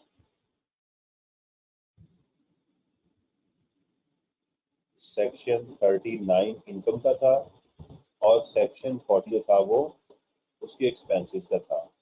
लॉ ये कहता है कि इनकम फ्रॉम अदर सोर्सेज में वो इनकम आएगी जो यहाँ कहीं भी जो है वो नहीं आएगी। ठीक है, जो इनकम यहाँ कहीं नहीं आई वो कहाँ आएगी, इनकम फ्रॉम अदर सोर्स में आएगी। इसकी उसने बहुत सारी मिसालें दी हैं। उसकी मिसाल है डिविडेंड। राइट, उसने कहा जी डिविडेंड जो है वो यहाँ पर आएगा, इनकम फ्रॉम अदर सोर्सेज में dividend income from other source में आएगा। लेकिन एग्जामिनर जो है आपके लेवल के ऊपर इसको इनकम फ्रॉम अदर सोर्स में पहले ऐड करता है, क्योंकि डिविडेंड के ऊपर फिक्स टैक्स लगा हुआ है 15% और ये सेपरेट ब्लॉक ऑफ इनकम की आइटम है। तो आप पहले इसको यहाँ ऐड कर दें, बाद में टोटल इनकम में से माइनस कर दें। फिर उसने यहाँ पर रॉयल्टी की बात की, जो कि नॉन रेजिडेंट की सेपरेट ब्लॉक में होती है, तो हमें नॉर्मली नॉन रेजिडेंट का क्वेश्चन नहीं मिलता। इसके बाद उसने बात की है प्रॉफिट एंड लॉस अकाउंट की। उसका भी रेट ऑफ टैक्स कितना है, 15%। ये भी सेपरेट ब्लॉक ऑफ इनकम की आइटम है, इसके आगे रेट्स भी गिवन है। और ये मेरा ख्याल है 15 मिलियन तक जो है वो सेपरेट ब्लॉक में है। 15 मिलियन से ऊपर जाके आपने इसको माइनस नहीं करना। ठीक है। इसके बाद इसमें वही 5 आइटम जो हमने अभी पढ़ी हैं वो भी इसमें है, जैसे ग्राउंड रेंट है, provision of utilities and amenities, renting of building with plant and machinery. तो वो सारी आइटम्स भी हमने यहाँ पर डिस्कस की।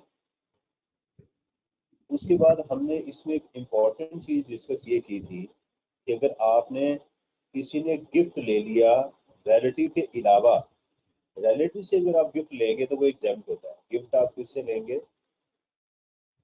रिलेटिव से, तो वो क्या हो जाएगा? एग्जेम्प्ट होता है। लेकिन अगर आपने गिफ्ट ले लिया किसी नॉन रिलेटिव से, तो ये आपके इनकम फ्रॉम अदर सोर्सेज में टोटली टैक्स हो जाए। फिर हमने ये बात की कि अगर आपने किसी से, रिलेटिव हो या नॉन रिलेटिव, रिलेटिव हो या नॉन रिलेटिव हो, गिफ्ट ले लिया कैश की शक्ल में या एडवांस ले लिया, तो ये भी इनकम फ्रॉम अदर सोर्सेज में टोटली टैक्स हो जाए। गिफ्ट एग्जेम्प्ट है। गिफ्ट क्या है? एग्जेम्प्ट है। लेकिन ये कैश की शक्ल में लोन अगर आप लेंगे तो ये क्या हो जाएगा? उसको एडवांस ले लें, गिफ्ट ले लें, ठीक है, तो ये क्या हो जाएंगे? टैक्स हो जाएंगे आपकी इनकम फ्रॉम अदर सोर्सेज के अंदर। ठीक है जी। और फिर हमने इसमें एक्सपेंसेस की बात भी की थी। इसके अंदर के भी एक्सपेंसेस जो हैं वो आपने पे करने हैं विद इन 2 ईयर्स। यानी अगर आप 2022 में आपने कोई एक्सपेंस माइनस किया हुआ है, मेरा ख्याल है यहाँ वो बात डिस्कस नहीं हुई थी एक्सपेंसेस, यही बात डिस्कस हुई, देख लीजिएगा। बहरहाल ये हमारा एक इसमें, फिर इसके अंदर हमने एक और बात डिस्कस की थी। अगर कोई ऑथर है किताब का और उसको, ऑथर है और उसको उस किताब को लिखते हुए 2 साल से ज़्यादा का अर्सा लग गया है, तो उसके पास ऑप्शन है, होगी ये टोटली टैक्सेबल, होगी ये टोटली टैक्सेबल। उसके पास ऑप्शन है कि सारी की सारी करंट ईयर में टैक्स करवा ले,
This conference will now be recorded. अच्छा जी, तो अभी हमने जो बात की थी वो बात की थी हमने इनकम फ्रॉम अदर सोर्सेज की, और इसमें भी जो लास्ट पॉइंट मैं आपसे डिस्कस कर रहा था वो ये था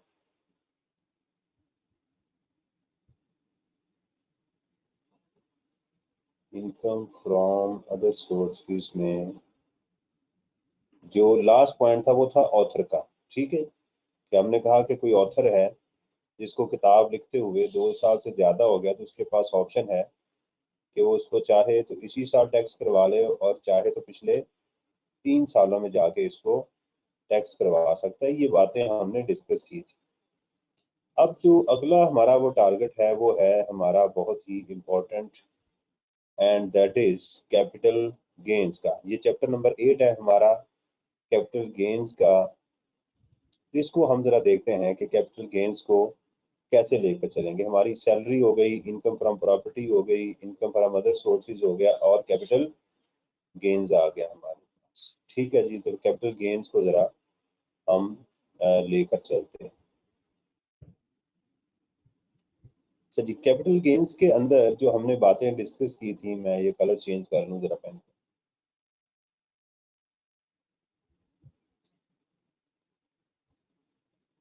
हमने ये बात डिस्कस की थी कैपिटल गेन्स के अंदर ये,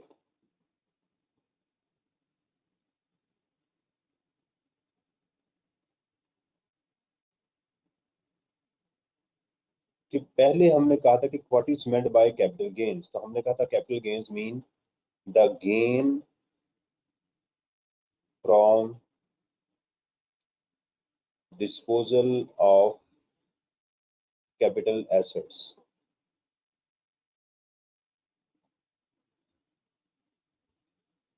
और फिर हमने कैपिटल एसेट को डिफाइन किया था। हमने कहा कि हर चीज कैपिटल एसेट्स में होती है मास वाय इन चीजों की। ठीक है, हमने कहा कि क्या चीज कैपिटल एसेट नहीं हो सकती, जो बिजनेस में एसेट इस्तेमाल होते हैं। नंबर वन डिप्रिसिएबल एसेट्स और अमोर्टाइजेबल एसेट्स। स्टॉक बिजनेस में इस्तेमाल होता है,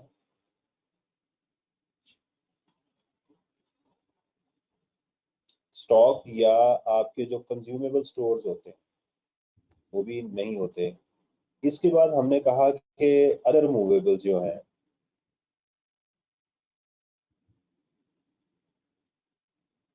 एक्सेप्ट, इसमें हमने एक एक्सेप्शन डाल दी कि कुछ मूवेबल्स हैं जो इसमें आ जाते हैं। मिसाल के तौर पर हमने कहा jewellery, medallions, coins, first day cover, ठीक है, एंटीक्स, पेंटिंग्स, ये हो सकती हैं। लेकिन अगर ये वाली चीजें एज अ स्टॉक आप यूज कर रहे हैं बेचने के लिए, तो फिर ये भी यहाँ से निकल जाएंगे। तो इसमें बचा क्या हमारे पास, कैपिटल एसेट में क्या बचता है हमारे पास? कारोबार की तो सारी चीजें निकाल दें, मास वाई उसके प्लॉट के, क्योंकि प्लॉट डिप्रिसिएबल नहीं होता, उसको तो आप निकाल दें वैसे ही। ठीक है, सिर्फ प्लॉट बिजनेस में जो है वो आएगा आपका कैपिटल एसेट्स में, बाकी सारे के सारे इसमें से निकल जाएंगे। आपकी नॉर्मली पर्सनल आइटम्स इसमें आ जाती है, ज्वेलरी, पेंटिंग वगैरह, इमूवेबल प्रॉपर्टी ये हो गई।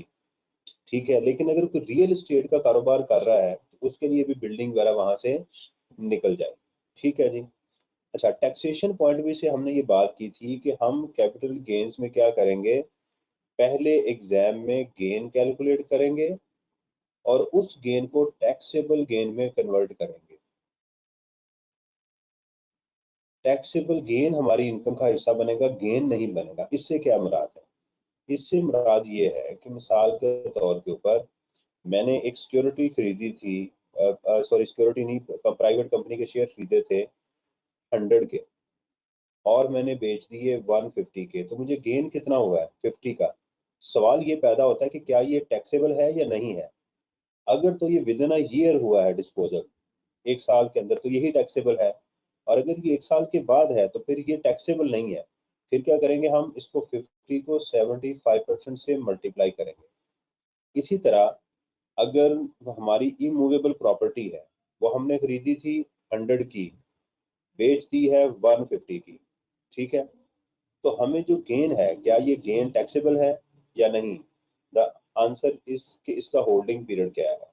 अगर इसका होल्डिंग पीरियड 1 साल के अंदर है तो यही टैक्सेबल है। अगर 1 साल से ज्यादा है तो इसका 75% टैक्सेबल होगा। 2 साल से ज्यादा है तो 50%, 3 साल से ज्यादा है तो 25%, और 4 साल के बाद क्या हो जाएगा, ये एग्जेम्प्ट हो जाएगा। यानी गेन को पहले टैक्सेबल गेन में कन्वर्ट करना, फिर उसको इनकम में लेकर जाना। इनकम के अंदर सिर्फ गेन आपने लेकर नहीं जाना। ठीक है जी। अच्छा, अब हम इसकी क्लासिफिकेशन करते हैं, लेकिन क्लासिफिकेशन से पहले मुझे एक ब्रेक लेनी है 10 या 15 मिनट की, ताकि बॉडी को मेरा दोबारा स्ट्रेच कर लूं। ठीक। This conference will now be recorded.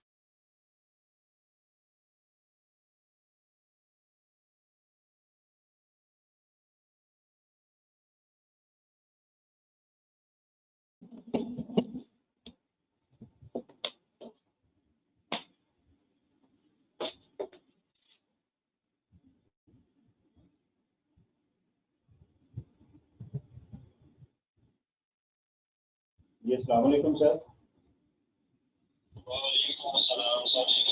Sir मैं ना क्लास में हूँ, अगर अर्जेंट नहीं है तो बाद में करना।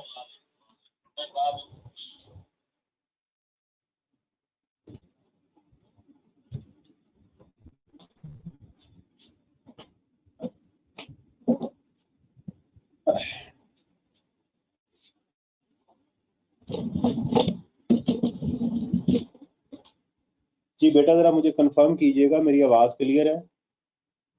जी सर, क्लियर है।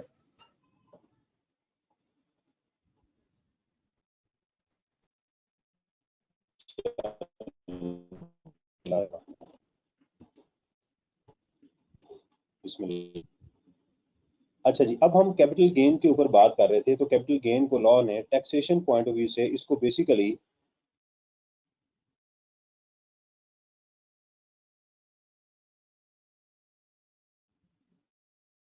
दो मेजर कैटेगरी में डिवाइड कर दिया। एक है सेपरेट ब्लॉक ऑफ इनकम और एक है हमारे अदर एसेट्स। यानी जो कैपिटल एसेट, दोनों कैपिटल एसेट्स हैं। तो कैपिटल एसेट जो हमारे नॉर्मल में है, ये जो कैपिटल एसेट में यहाँ पर लिख रहा हूँ, इसका एक रूल है दोनों का, कि अगर इनका होल्डिंग पीरियड वो 1 ईयर से ज्यादा होगा तो ये 25% एग्जेम्प्ट हो जाएंगे। दूसरे अल्फाज में जो आपका गेन होगा वो 75% टैक्स होगा, टैक्स एबल होगा, टैक्स नहीं होगा, टैक्स एबल होगा। उसकी दो फर्दर कैटेगरीज हैं। एक वो एसेट्स हैं जिनमें गेन और लॉस दोनों हम एग्जाम में कंसिडर करेंगे, और एक वो एसेट्स हैं जिनमें सिर्फ गेन होगा तो कंसिडर होगा, बाकी लॉस होगा तो इग्नोर कर देंगे। वो कौन से एसेट हैं जिनमें गेन और लॉस हो सकता है? उसमें एक है प्राइवेट कंपनी के शेयर्स। ये वो प्राइवेट कंपनी है जो हमने डिस्कस की हुई है, शेयर्स इन प्राइवेट कंपनी। उसके बाद है शेयर्स इन एओपी। ये जरा इसको एक नजर देखने के, मैं पहले इसको क्लियर कर दूं। हमारी सेपरेट ब्लॉक की भी दो आइटम्स हैं। एक है हमारी इमूवेबल प्रॉपर्टी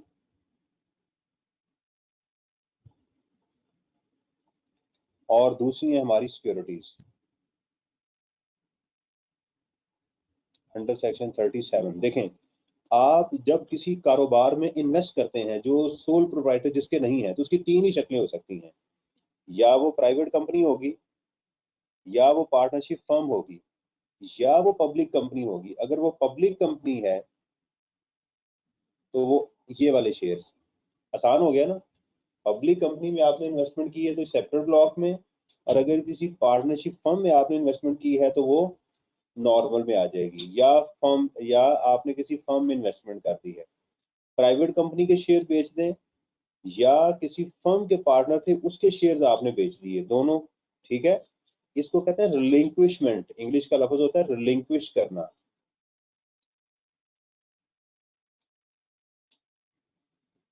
ठीक है, तो आपने क्या कर दिया, उसको रिलिंक्विश कर दिया, बेच, जो दोनों का गेन का एक ही रूल है। इसी तरह यहाँ पर प्राइवेट कंपनी के साथ जो है वो आपकी मेंबरशिप्स आ जाती हैं। स्टॉक एक्सचेंज मेंबरशिप वगैरह आ गई, और माइनिंग राइट्स जो हैं वो इधर आ जाते हैं। और वो आइटम जिनमें गेन हो सकता है, लॉस नहीं, उसमें वो कौन सी आइटम है? ज्वेलरी, इसमें हमारी है पेंटिंग, इसमें हमारे हैं स्कल्पचर्स, बुत जिसको कहते हैं, मेडालियंस, फर्स्ट डे कवर,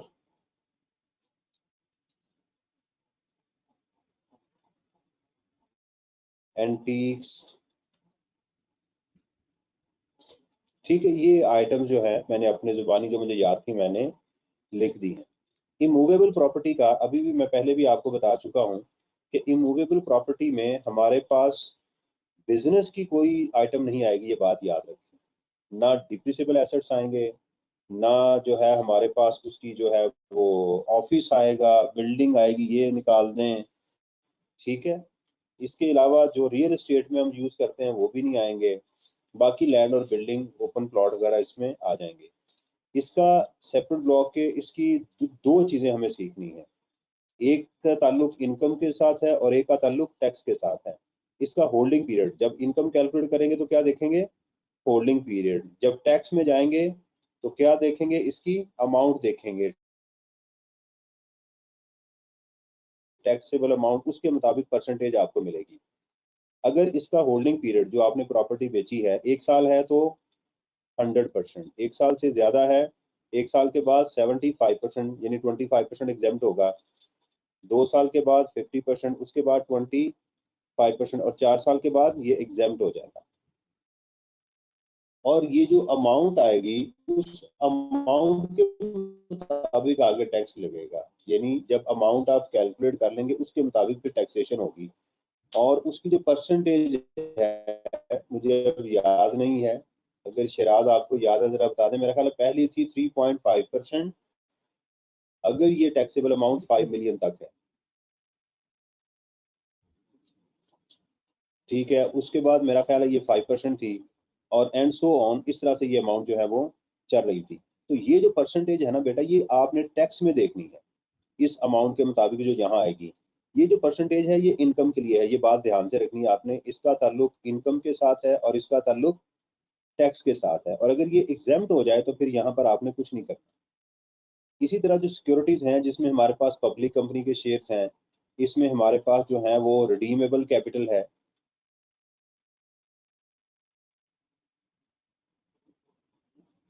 और इसके अंदर हमारे पास जो है वो डेरिवेटिव्स हैं,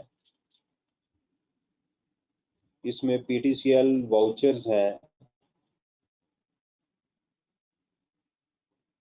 मुदारबा सर्टिफिकेट्स हैं।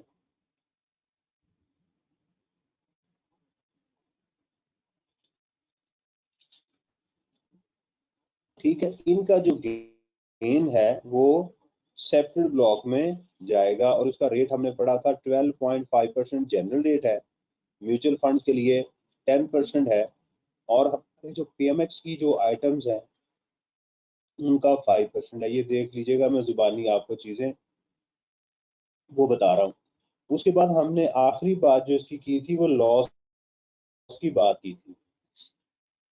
इनमें तो लॉस हो नहीं सकता, इस आइटम में जो लॉस होगा, ये जो हमारी आइटम्स हैं इनमें जो लॉस होगा, मैं लॉस को जरा रेड कलर से कर दूं ताकि आसानी हो जाए।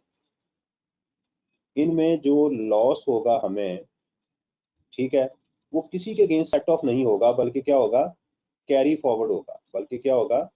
कैरी फॉरवर्ड हो जाएगा अगले 6 सालों के लिए, और वो अपने ही हेड में एडजस्ट होगा, किसी और हेड में एडजस्ट। अगर हमारा इन आइटम लॉस आ गया तो इनमें कहीं नहीं होगा।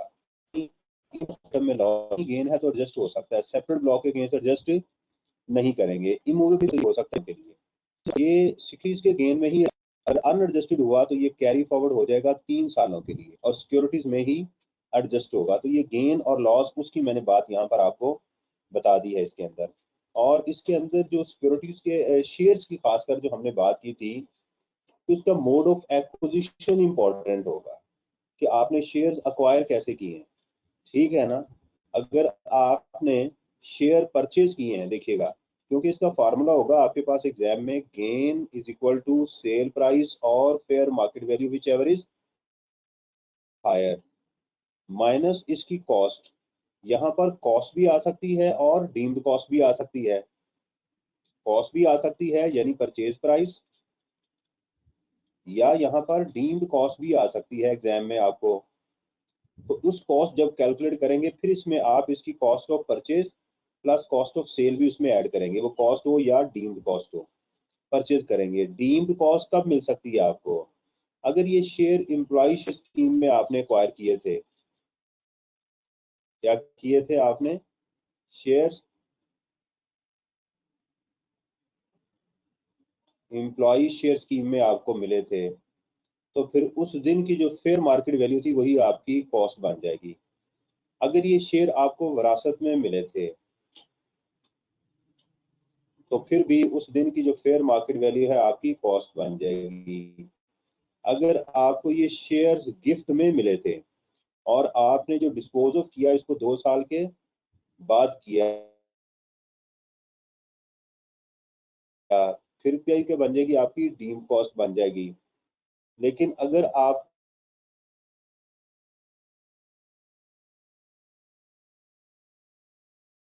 को ये गिफ्ट मिले, शेयर्स गिफ्ट मिले और आपने 2 साल से पहले या 2 साल तक इसको डिस्पोज ऑफ किया होगी, वो आप बन जाएगी, ठीक है। जिसने आपको, अगर 2 साल से पहले आपने, ये सिर्फ गिफ्ट के केस में है, अदरवाइज हम इसको नहीं लेंगे, ठीक है। ये बातें मैंने बता दी।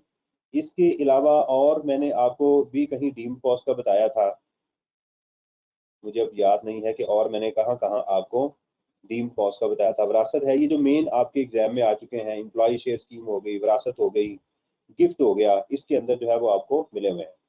अच्छा, अगर आपने ये शेयर अक्वायर किए हैं, परचेज किए हैं आपने एसोसिएट से, क्या किए हैं, परचेज फ्रॉम एसोसिएट, तो उस सूरत में भी आपकी जो फेयर मार्केट वैल्यू होगी, आपने जो कुछ भी पे किया है, लेकिन उस सूरत में हम फेयर मार्केट वैल्यू को ही यहाँ पर लेंगे, ठीक है। और इस तरह से आपका जो गेन आएगा, फिर उस गेन के बाद उसको कैसे कन्वर्ट करेंगे, टैक्सेबल गेन के अंदर आप इसको कन्वर्ट करेंगे। सिक्योरिटीज में तो सिर्फ आपने यही बात देखनी है कि अगर उसको अक्वायर किया गया 1 जुलाई 2013 से पहले, तो वो होंगी, एग्जाम्प्ट होंगी। अदरवाइज सिक्योरिटीज के लिए आपने टैक्सेबल इनकम में जाके कुछ भी नहीं करना। तो ये था जी हमारा कैपिटल गेन का, ये जो मैंने आपको चीज अभी सारी सुनाई है, अगर ये क्लियर है तो फिर हम 4 हेड्स ऑफ इनकम हो गए हमारे। चैप्टर 1 हमने कर लिया आज, चैप्टर 3 कर लिया, 4 कर लिया, 5 कर लिया, 7 कर लिया और 8 कर लिया। इसकी आज हमने रिवीजन की है अल्हम्दुलिल्लाह, ठीक है। तो इंशाल्लाह नेक्स्ट सेशन के अंदर मुझे उम्मीद है कि ये जो आज मैंने रिवाइज करवाया है, आज आप सारा इसको करेंगे, अगले हफ्ते तक इंशाल्लाह नेक्स्ट वीक में कोशिश करेंगे कि इससे आगे भी इसकी रिवीजन कर दी जाए, ठीक है जी। तो आज के लिए इतना ही, मुझे इजाज़त दें, इंशाल्लाह फिर आपसे मुलाकात होगी। अल्लाह हाफिज़।